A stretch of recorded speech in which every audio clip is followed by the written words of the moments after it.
He was born in a place called the Judengasse, which was a Jewish ghetto, basically. And it was the house that he lived in when he eventually had 13 children was only 14 feet wide. And he lived there with his very, very overpowering and dominant and an incredibly brilliant wife who was called Guttel.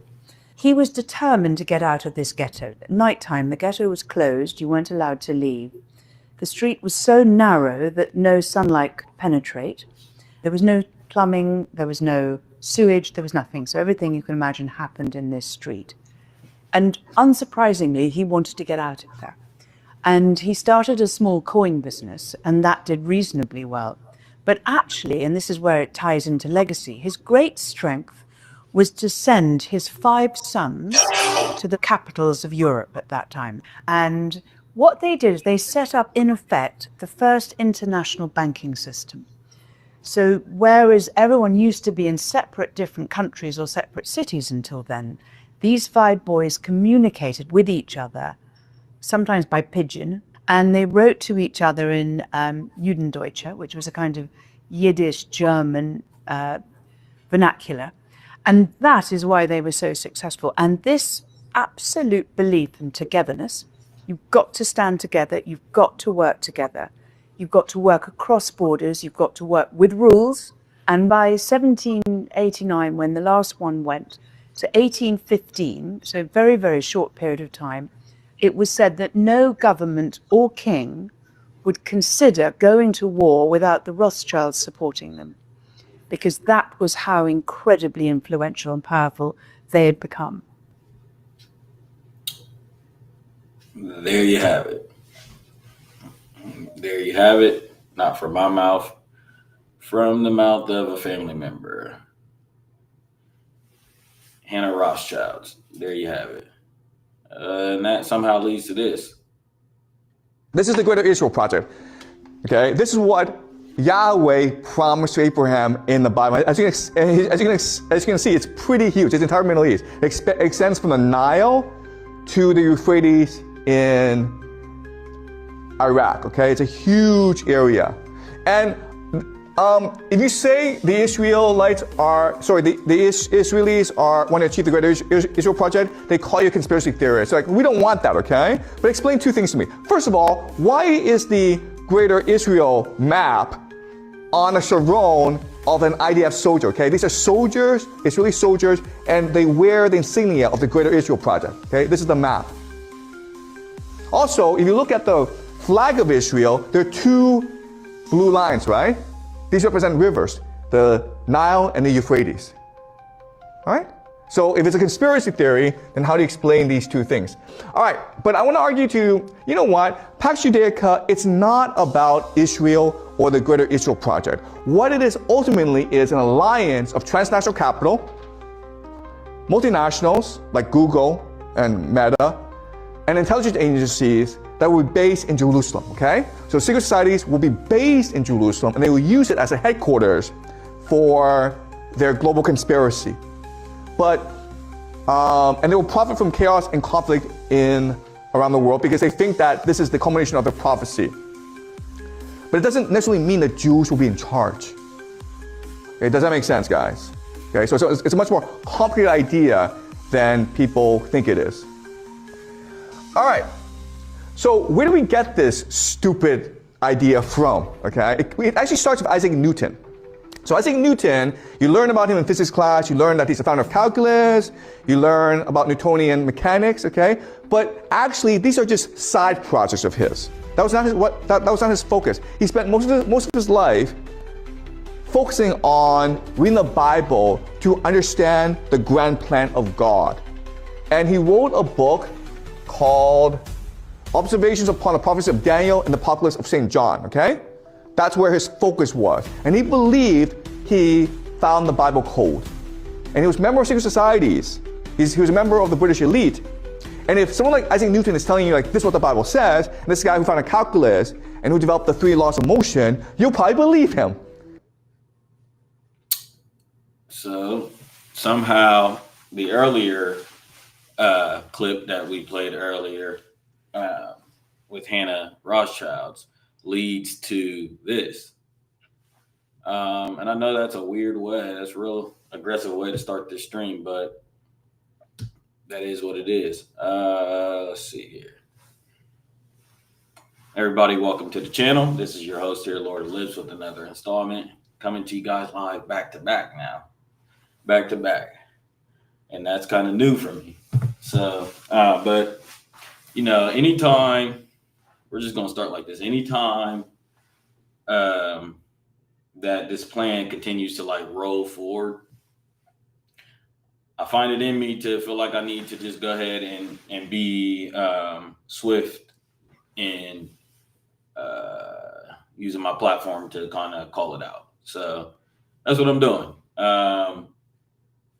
Last week, they announced that Netanyahu is coming to the White House again, I think tomorrow on the 29th, to meet with Trump for like, I think a 6th time, which, you know, a lot of crazy things going on, but we've never seen this either, you know, a 6th time, like diplomats meeting like this.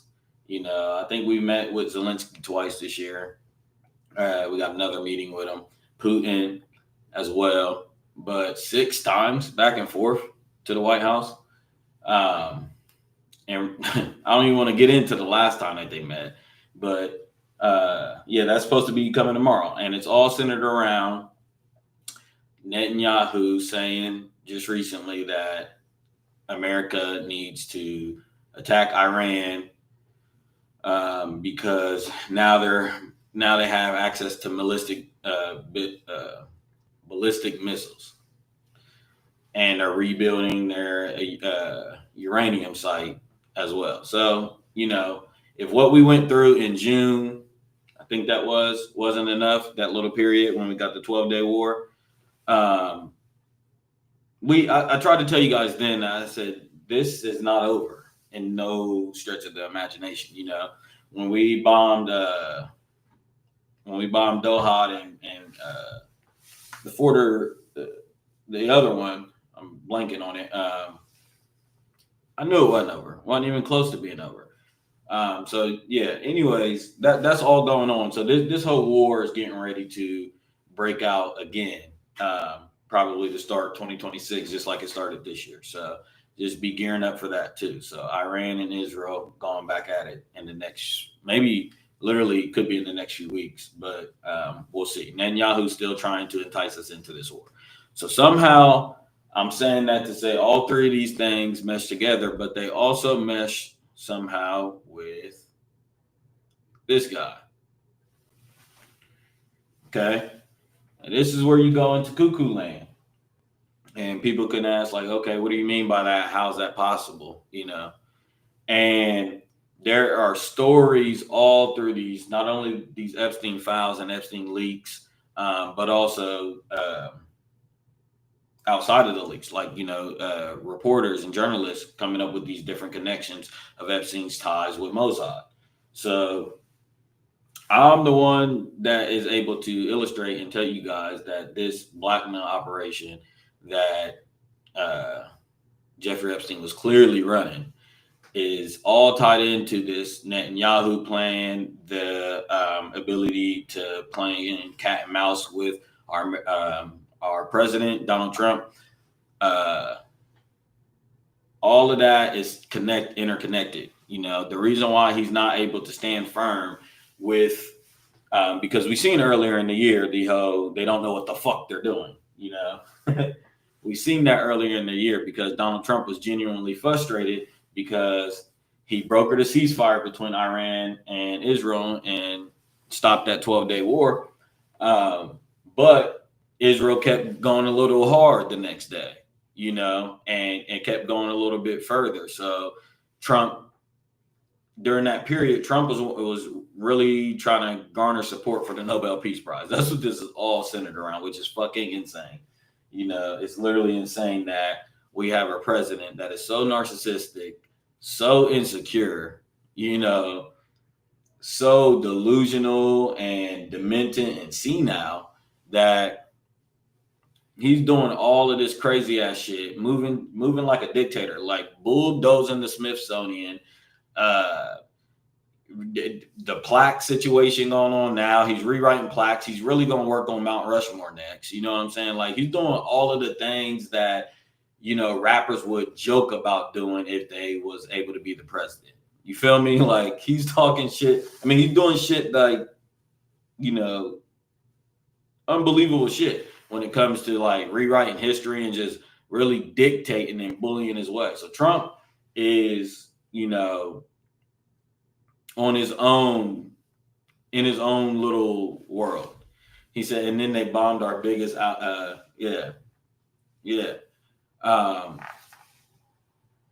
but this is all somehow interconnected, and we'll be unpacking that on the season finale of this year, actually, on our end of the year live stream that I got planned coming up this Tuesday, where we are going to kind of unpack all of the different happenings through culture, through pop culture, through entertainment, through music, to politics, to geopolitics, to comedy, all of the necessary stuff, memes and different things. It's been a real eventful year. If you guys can just think that it was in the beginning of the year that the LA wildfires was going on, and that feels like a lifetime ago at this point, up until this point, like a whole lifetime ago. So, let me see. Hold on, guys. So that's just how long of a year it's been. Just to put that in context, it's been a very long year. It's felt very fast. That's the thing. But what I mean is that there's been a lot of stuff happening in that little time capsule. A lot of like monumental shit. It just feels like everything is just happening so fast. Everything is just happening so fast. So, man, the feeling I get when I think that the LA wildfires was at the beginning of the year, that almost feels like 2 years ago. So more of that to come. And, you know, another thing is that, you know, like Trump is ironically, not ironically, but unfortunately for us, this is only his first year. And we keep losing sight of that. He shook the table up a big wow in this first year. So hopefully, you know, you can look at it a couple of ways, but hopefully it's a sign that hopefully he'll wear it down over the time and slow it down a little bit. Or, you know, this is just getting started. So that's the dice roll that we got to take right now with Donald Trump, is that he almost looks like a rogue president. To me, he looks blackmailed. I don't know if anybody else is picking up on that, but he definitely looks controlled and blackmailed. It's kind of crazy, but yeah, somehow this all ties in. So join us on Tuesday for the end of the year live stream, where we'll unpack a lot of these things. I really didn't even want to start like that. I wanted to start lighter, but I just had seen that video on X, so it reeled me in. But yeah, the Israel and Iran situation is actually bubbling up, just as it's suspected. That situation has not gone nowhere. He said, no way, he's on this pace forever. Yeah, I mean, the thing is, he is getting older, and there's signs of him getting older. But man, to be on this spaceship with him at the helm, you know what I'm saying? He is a crazy motherfucker. Trump is literally, he's really Mount Rushmore of presidents, as far as impactful. Man, the shit he's just changed in America, and all the shit he's done in his time is really, I mean, it's a lot, but it's really crazy. So, but yeah, I didn't want to start like that. I wanted to start a little bit light. I really wanted to, hold on. Got something for you guys. Nope. Pop this up. Where is it at?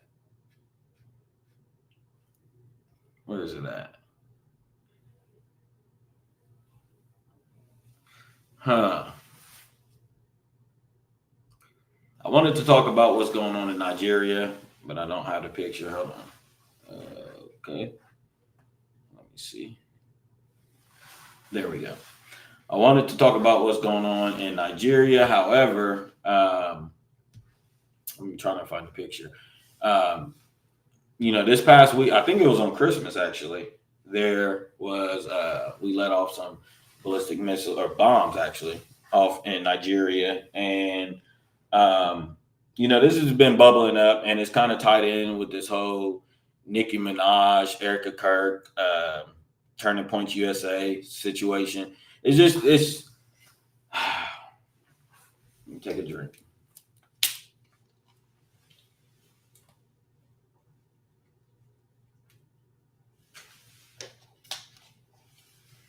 If y'all ain't seeing that we are going through a damn holy war right now, or getting ready to, you see all three of the major different Abrahamic denominations moving right now. You got the Jewish people who are dealing with, here we go.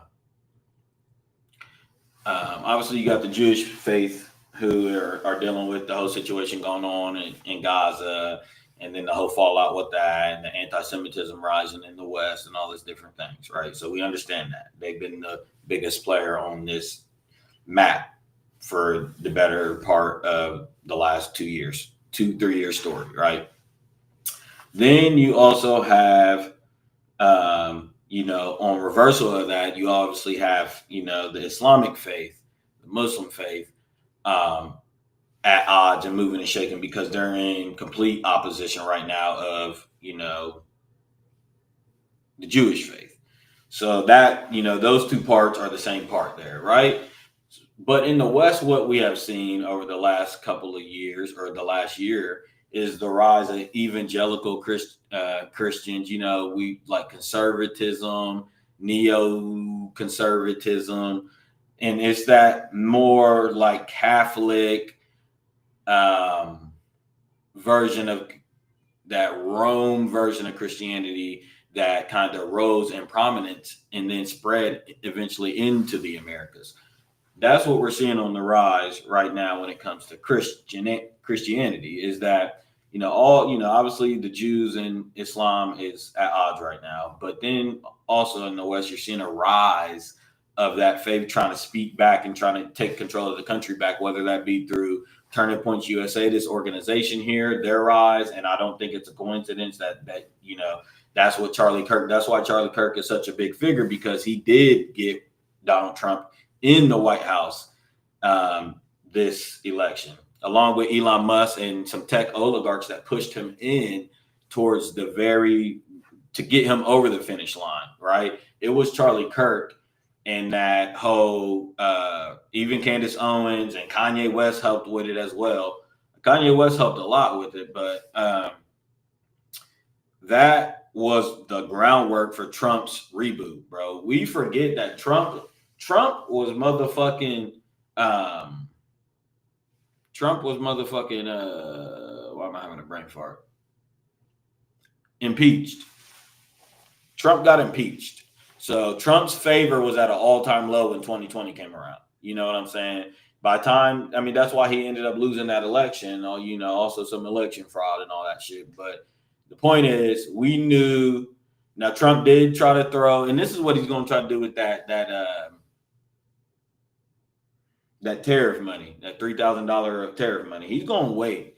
He's going to milk this tariff money right around either midterms, which is coming up, which I could see, or he'll do it towards the end of this administration, because that's what he did around the COVID time. Like, we was already done with him. There was riots on the streets, the rise of Black Lives Matters, all the protest movements out there. There was Antifa in the streets. It was a mess. And Trump's America was a fucking mess in 2019, 2020. It was a mess, just from the outside looking in. So, and he was at all-time low. So what does he do? He throws us some COVID money, right? And it wasn't even really him, but that happened. So he gained a little favor, especially within lower class communities and stuff like that. They was just like, okay, shit, $2,000 stimmy, $500 stimmy. We'll take that. And he got labeled the stimmy president. So this tariff thing that we're supposed to be getting, I could very much well see him waiting until it's real beneficial to him to then try to issue it to us. We'll see. Or he might even just tease us with it the whole time and we never see it. We'll see. But the point is, this right-wing movement has risen in America over the last few years, and it was the start. I mean, the start of it was Charlie Kirk. So my whole point is that this Turning Points USA is a really, I don't want to say really, but it's a big organization in the sense that they were the ones doing a lot of the groundwork into getting Trump reelected. They was starting the whole red pill movement, the whole Andrew Tates of the world, and all these different streamers and this whole red pill masculinity, anti-trans, straight white male American movement, right? And we've even seen it as far as JD Vance, the vice president, on X a few weeks ago, speaking to it, talking about we don't need to apologize for being white anymore, or we don't need to capitulate from white guilt anymore. So that was a sentiment in the right-wing movement for a long time, but the left had swinging over so hard and was dominating everything so hard, they couldn't really express that opinion on the right. So it broke out and became a movement is what I'm essentially saying. And we're seeing that with the rise of neo-Nazism.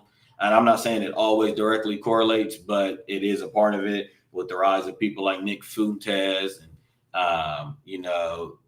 that whole movement, that underground movement that they got going on over there. So Nicki Minaj goes and she sits down with Miss Erica Kirk. That's what this is all leading up to, right? And I try to tell you guys, I was hinting at this a few months ago. If you guys remember, Nicki was going on a rant. Some people was calling it a coke rant and all this stuff like this. This whole shit going on down in the underworld and hip hop is eerily, it's all connected. So Nicki been going at Rock Nation this whole year. She ended up attacking SZA and Doja Cat. Everybody. She attacked everybody. And people was just saying Nicki was on her Kanye timing. She was just crashing out. She was crashing out, threatening to expose the whole thing, talking about Jay-Z wants to kill her, and Jay-Z's doing this, and Jay-Z's doing that, and it's so funny. In hip hop, Jay-Z gets treated like Jay-Z gets treated like the Jews get treated here, as if they're all controlling, all powerful, but they're behind the curtain and can't nobody see them doing these things, right? So it's funny because those have been long-standing rumors. We know that Hove has an evil way of controlling hip hop, and Hove is the godfather of hip hop. And what's going on over in hip hop is you're seeing kind of like a resurgence of actual core hip hop with shout out to Nas.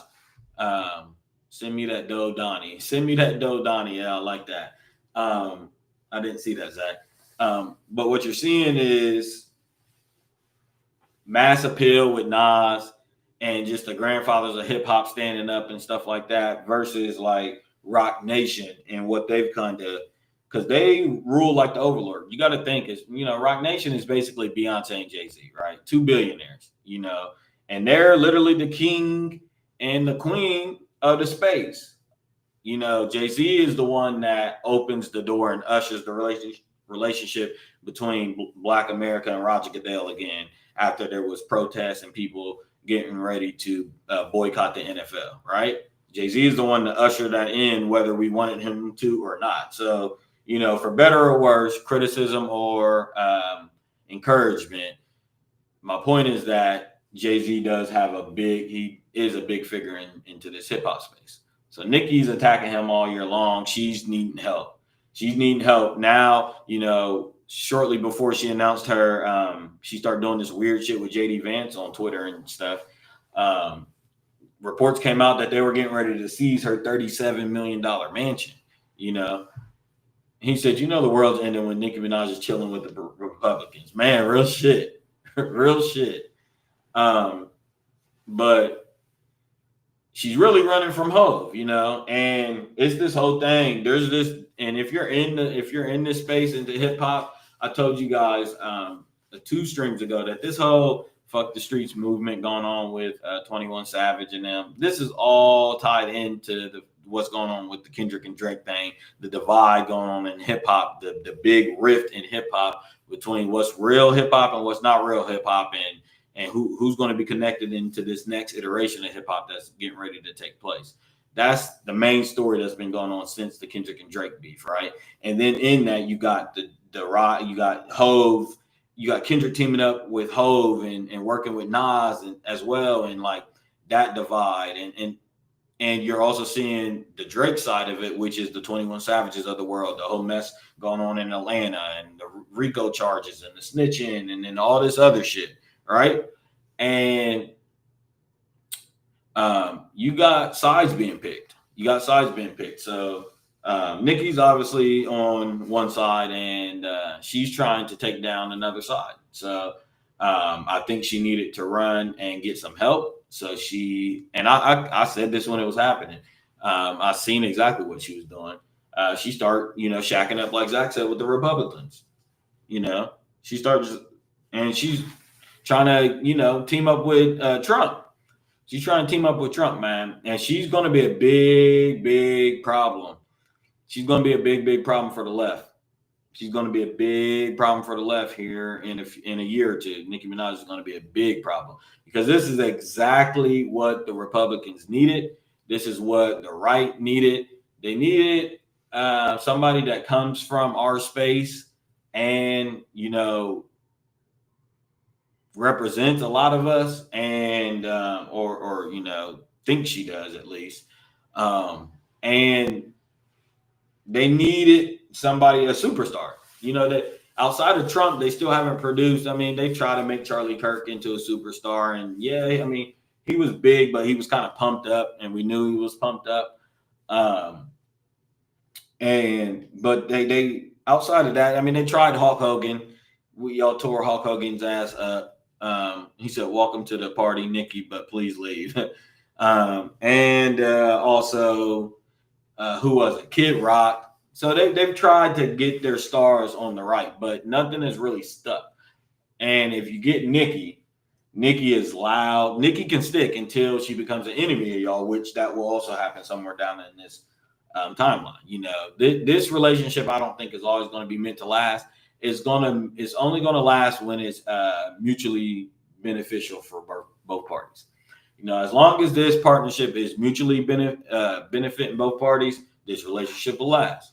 But the moment that one of these parties do not feel like it is benefiting them, we will see the end of the Nicki Minaj, JD Vance marriage. You know what I'm saying? So that's another thing to look out for. But, this, like I said, this is all tied in. We're seeing this, and we're seeing the rise of evangelical Christianity. We're seeing the rise of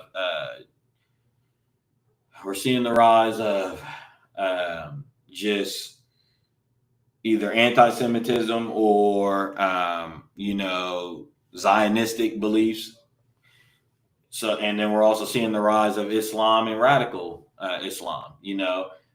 That's my whole connection with this whole Nigeria thing that's going on with Trump is that you got Nicki Minaj teaming up on stage talking about the Christians being slaughtered in Nigeria, and they was running with this talking point, which there is some basis in this, right? But they're trying to angle this and isolate this and leap onto this as a moment for them to kind of start their movement.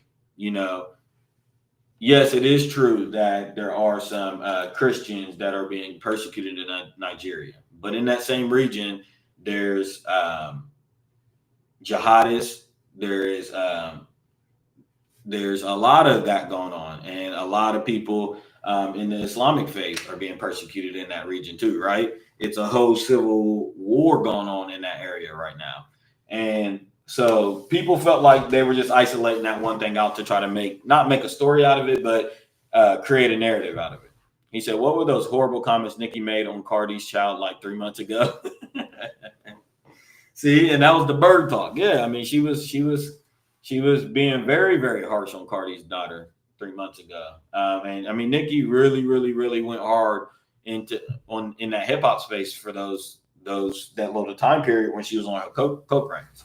She was saying some real shit, and she's kind of trying to distance herself away from hip hop. You know, she's kind of also been laughed out and ostracized in this space for a little bit now.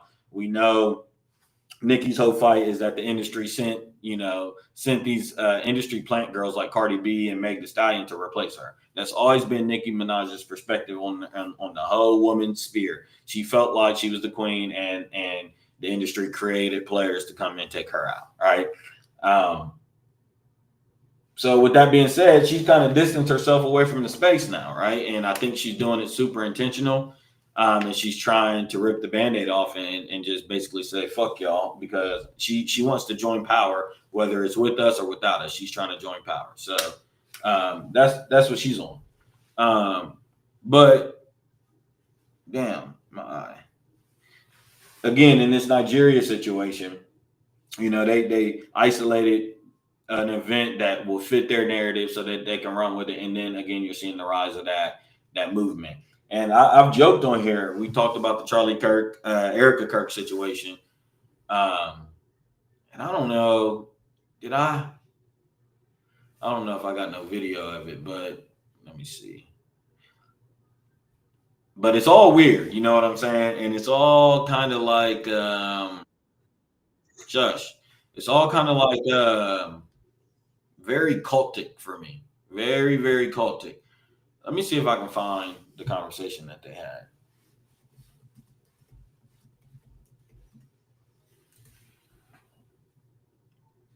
Bear with me. I'm gonna see if there's any.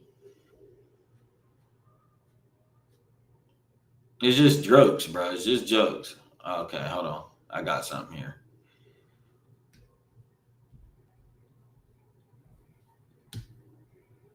Of amazing role models like the assassin J.D. Vance, our vice president. And when Can I pause? That was so crazy that she said that to her. That was literally so crazy. He said, "Did you hear that Erica Kirk was in the music video back in 2012?" I did. Oh, I've seen her in quite a bit of cameos. I've seen Erica Kirk in quite a bit of cameos, guys. I'm not saying anything. I'm just saying that everybody needs to wake the fuck up. Wake the fuck up. Yes, bro. She's a shield. Yes, she's an agent. She's a shield. She is literally a crisis actor. Erica Kirk, when you do any due diligence on Erica Kirk, she's been associated with too much shit for this all to be a coincidence. You know what I'm saying? Too much shit. And not only that, she's literally showing us. It is not just happenstance that she's acting the way she's acting. She's a maniac. She's literally a maniac. She's a maniac. And I mean, I hate to say it. God forgive me if I'm wrong. God forgive me if I'm right. I mean, shit, she's a maniac. You don't need to go on stage with sparkling pants and fireworks after your husband just got slaughtered. And then here you got Nicki Minaj saying the word assassin to you. You know what I'm saying? And you just smile right through it. That's the thing with Erica Kirk. She forgives everybody, including the killer. She forgives everybody except people that question her motives, or Candace Owens, who wants to get to the bottom of who killed Charlie Kirk. I can't believe we're ending this year off with a who did it. It's crazy. I say that,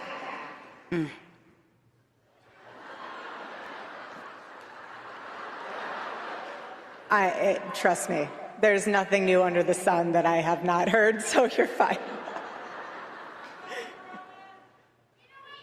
Yes, we did. Yikes. So that's another thing. That's another observation.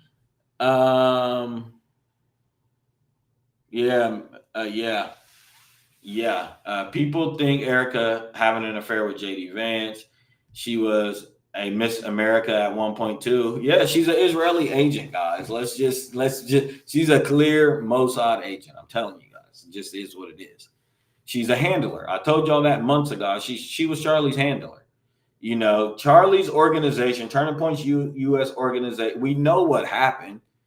We know what happened. It was a setup.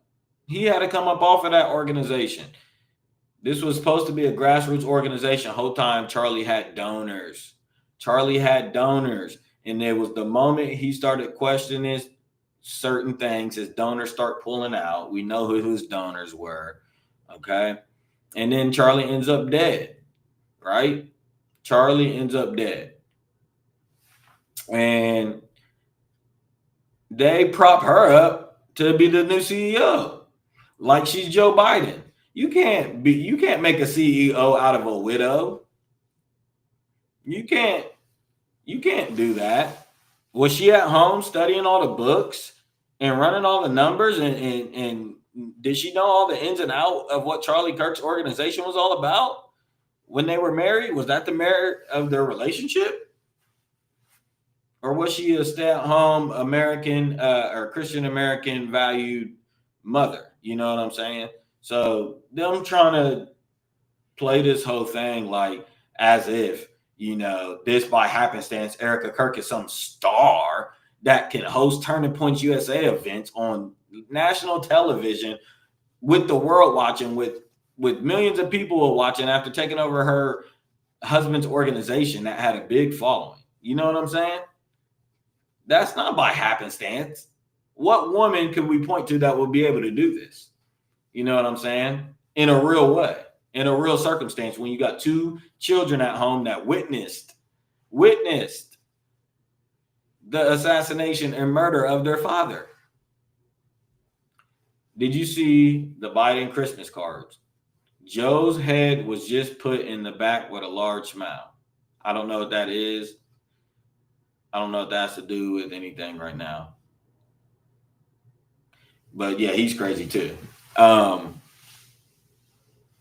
yeah, it's no coincidence. You know, this girl has clearly got some experience in the field of acting, method acting, and stage presence, and all this shit. She literally comes out like Miss America. She comes out like she's been on stage a million times, and she's been in front of the lights a million times. So it's obviously rubbing people a lot the wrong way. And can you blame them? She come off real aggressive, and then she ain't grieved with the kids once. She ain't grieved with them kids one damn time. She's been on a book tour. They're selling books underneath the tent that he got assassinated in. They're selling the blood off of his shirt that he was wearing. And it's literally insane, the shit that they're doing. It was a sacrifice, man. It was a sacrifice. Just telling you, man. And I'm not blaming any of these denominations. I'm just saying we're seeing the rise of all three beasts right now. Judaism, Islam, and Christianity, right? All at the same time, we're seeing this rise. And again, I'm just here to tell you guys it's connected to this situation. It's connected to this situation. It's connected to this situation. It's connected to this situation, and ultimately this situation. That's what we got going on. Okay. Mr. Epstein, I'm going to give you a little pow pow before I get off here too. Pow pow. Okay. Apparently a million more files have been found by the New York district. And this is just going to prolong this whole thing, man. Listen, guys, my fellowship out there, my brothers, my sisters, listen. They're going to slow milk us to death with this shit, right? They said, y'all want Epstein files? We're going to slop it to you. We're going to fill you up so much with it that you're going to hate it. They're going to try to get us off this, right?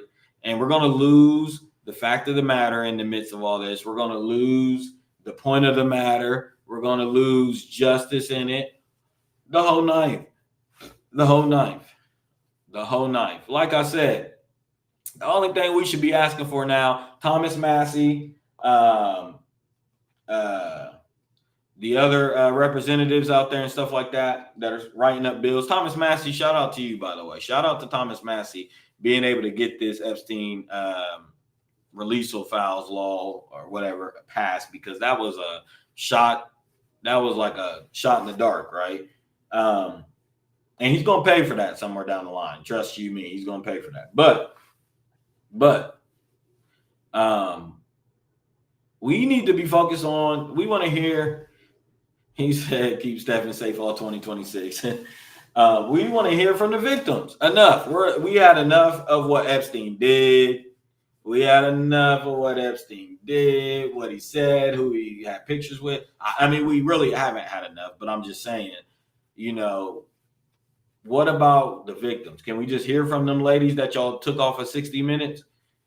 You know, can we just hear from them? You know, the victims is saying, I mean, they got a mess on their hand. They got a mess on their hand, and the Trump administration has gaffed on this. And again, I told you guys, it is severely tied in with the Netanyahu situation, and it's tied in with the Greater Israel Project. This whole Epstein thing, it's crazy. I know. What a blackmail operation. Real quick here. I want to give them a pow too, real quick. Give them a quick pow. So, you know, in hip hop, I told you guys everything moving and shaking going on in the space in hip hop. And you got this whole fuck the streets movement. And I've been seeing more and more people kind of pick up on it and cover it. And I'm just saying, like, y'all got to understand that this is peanuts to an elephant. This is the small shit, right? Atlanta's done, okay? The industry pulled the plug on Atlanta. They're going to try to have a resurgence. They're going to try to team up with Future Metro and Drake. They're going to try to get them all back together at some point. But the point of the matter is Kendrick unplugged the game. He told y'all that last year in the Super Bowl. He also told y'all during the beautiful, brilliant song, Watch the Party Die, that he was getting ready to pull the plug. And a lot of you people on the other side of that riff wasn't going to be safe. So that's what we're seeing. And we've seen it transpire. And this whole fuck the streets movement and them trying to pivot to try to get across that riff is really, really, really pathetic to watch. Really, really, really pathetic to watch. Because all y'all did was just kind of expose yourselves as shills and gills and guys and agents of chaos and all these different things, right?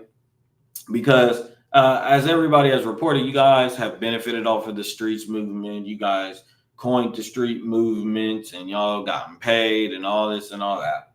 Now that the industry ain't plugging and dumping money into it right now, and they tag y'all niggas up with the racketeering charges, now all of a sudden it's fuck the streets movement, and you trying to sell this album and all this and stuff like that.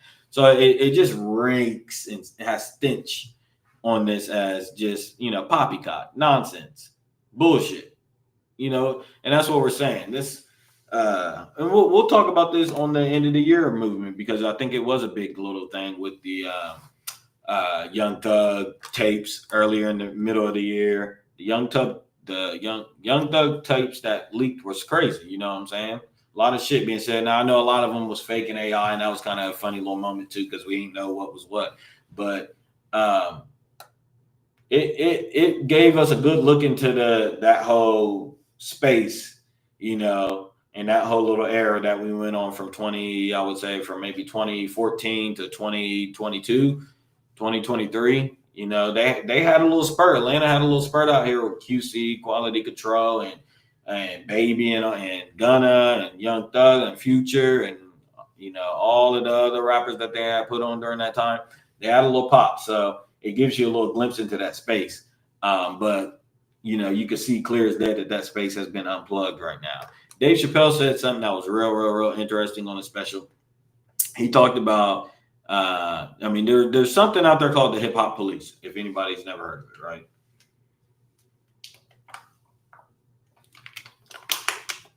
And the hip hop police have been rumored to be around since the beginning. In fact, let's just be real. Hip hop is partially CIA bought and paid for, right? And they even helped, the whole crack in the 80s and that Ronald Reagan shit, right? Glorifying certain shit. It was all a part of the CIA, right? And there's something out there called the hip hop police, right? And Dave Chappelle said that when he would go out with Diddy and shit like that, they always just felt like there was federal cameras watching them. And he said celebrities knew it. We knew we were being surveilled. People in the know knew. But he said that it was just really, really interesting that there was always these lights there, right? Whole time it was surveillance. So this idea of the hip hop police or the CIA following hip hop and agents being in hip hop is not no mystery, right? And ultimately, that's what was going on in Atlanta. That's what we seen with the racketeering charges. They had led them niggas to water, and the moment that they stuck their donkey tongue out to drink, they struck them, hit them with racketeering charges, pulled the plug on them, said game over. So we know that they was being followed and surveilled. They were being followed and surveilled by somebody. I mean, the FBI. That's what the racketeering charge stems from. So, I think that, boy, don't hit me up now. Yeah. So, I mean, that's just really what we're seeing. It's I'll be curious to see how this turn. I'll be curious to see how they turn this out or how they end this. I will be really, really curious. Switching gears. I'm almost off here. Let's see.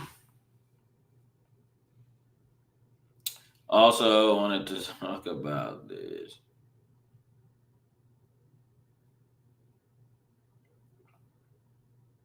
Damn. Let's see. Bear with me, guys. See if I can find this video.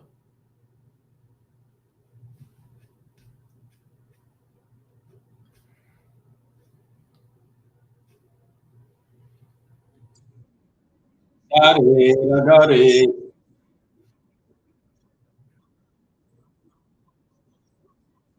Season. The sixth best team in the West. The Los Angeles Lakers are at best the sixth best team in the Western Conference right now. Luka has just not been close to as good as he was to start the season. It's not all Luka's fault, but he is playing far below the level of a top-tier superstar in these losses. LeBron was like embarrassingly bad on defense and on the glass last night. LeBron was just standing around and watching for the most part. He had a play where I shit you not, where Reed Shepherd was dribbling through the middle of the field. Look at this. And LeBron, like while Reed was dribbling, just leaked out to the other end, just started running down in traffic. What are you doing? And of course, Alperen Şengün's wide open under the basket for an easy little offensive rebound putback. It's unacceptable. Fucking disgusting. Because this team actually needs him to be a great defender and rebounder. Fucking disgusting. Who's on here? Look at this shit. Zach said, any political predictions for 2026, good year or bad year for Trump and Republicans? Boy, that is done. That is done. No, I don't have political predictions for 2026. Good year or bad year for Trump and the Republicans? No, it's a bad year. That's done. There's bigger chess pieces at play than political pawns. You know what I'm saying? There's way bigger chess pieces. This isn't even about that. Trump isn't even associating himself with the Republicans. Trump is moving like a damn dictator right now. So yeah, I mean, they're small pieces on the chessboard. But back to LeBron. Who is seeing this shit? He's literally leaking out. Şengün's wide open under the basket for an easy little offensive rebound putback. It's unacceptable. Because this team actually needs him to be a great defender and rebounder. He either needs to lock in on defense and on the glass, or he needs to be traded to a team that will let him chill. He's hurting the team right now. And I hope JJ Redick calls him out for it in practice on Saturday. So people been talking about. I mean, people been being bold and back. I mean, this is Jason Temp who said LeBron's the greatest player of all time. Different shit like that, and you know, LeBron really essentially is losing a lot of his aura and power along the league. And the wheels are falling off on this LeBron train. I hate to be the bearer of bad news and choo choo. I hate to do it to y'all, but he's not ending his career like you guys want him to. With Kobe, you know, when you look back at his averages and his shooting split, you're like, oh my God, his last year was horrible. The team record was horrible and stuff like that. But I told you guys then, and I'll tell you now, it's not about that when it's time to go. It's about how you lead the league, how you retire with grace, who you've influenced, in what way have you influenced them, whether it's positively or negatively. You know, it matters about all of that. It matters about the taste you left in our mouths, pause, when you left the sport. And LeBron just doesn't seem to understand this concept. So he shot himself in the foot over and over and over and over and over again, starting with the China situation in 2018. Okay. It's been downhill from there. His media campaigns, his Rich Paul Clutch sports agent shit, all the narrative spinning in the media, all the Clutch sports agents all through Sports Center and all the games he's played with Shannon Sharp and Nick Wright, and the list goes on and on. It's all backfired. Right?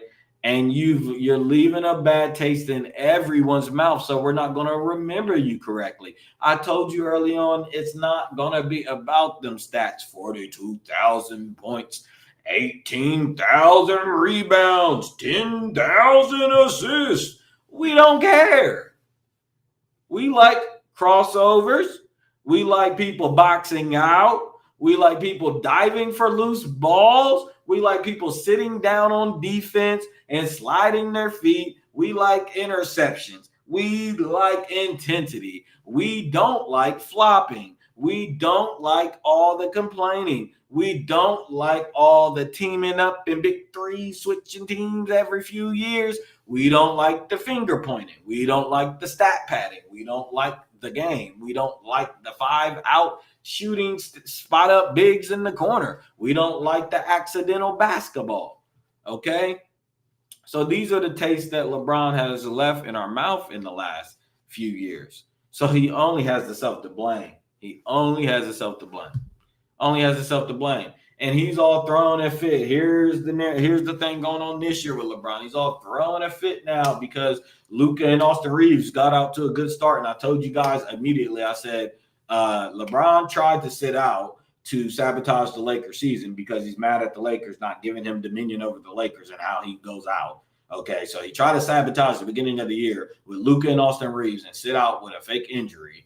And they ended up starting off like 10-4. All right, they start balling. And then the story became, okay, Luka is MVP. Austin was looking fucking crazy. And LeBron did his grand thing. Let me make my return and make it about me.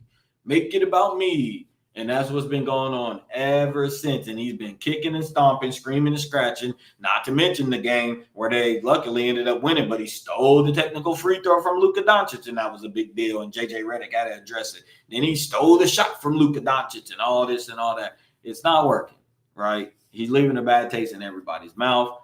And it's about how you want to be remembered. It's ultimately about how you want to be remembered. And that's a lesson that LeBron's going to have to learn. That's all I got for today, guys. I appreciate you guys all for tuning in. We will be back with Tuesday. It's going to be the longest stream of all time. I'm talking about hours. It's going to be hours. So,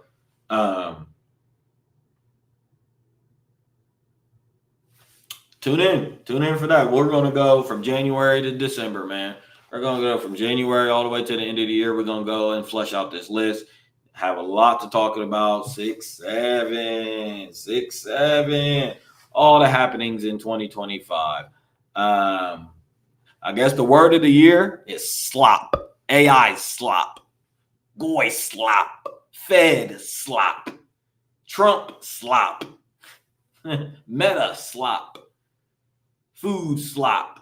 Med slop. Yeah, that's the word of 2025 apparently. Slop. So anyways, that's all I got for today. I appreciate everybody for tuning in.